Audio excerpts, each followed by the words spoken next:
Are you getting the most out of the Windows 11 Start menu? This redesigned feature is more than just a place to launch apps.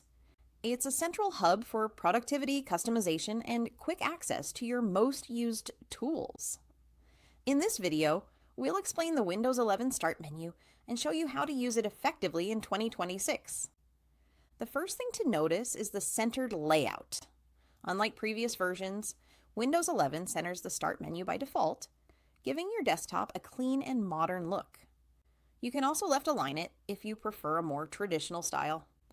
This simple adjustment can make your workflow feel more intuitive. Next, the Start menu offers pinned apps and recommended files.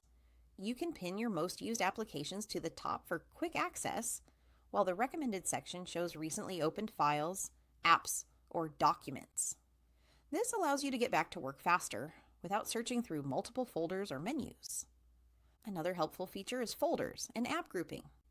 You can organize similar apps into folders within the Start menu, reducing clutter and making navigation smoother. Whether it's productivity tools, games, or creative apps, grouping them keeps your menu organized and visually appealing. Search functionality is also improved in Windows 11. The Start menu search bar now provides smarter suggestions, app shortcuts, and web results directly from the menu. This makes finding files, settings, or launching applications faster than ever before.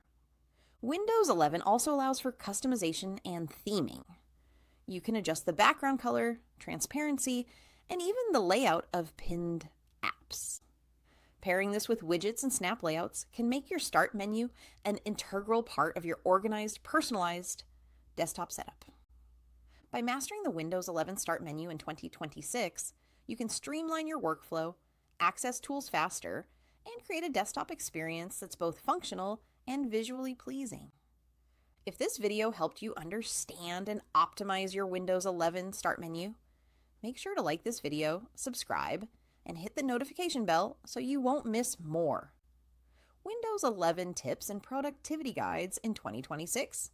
Thanks for watching, and I'll see you in the next one.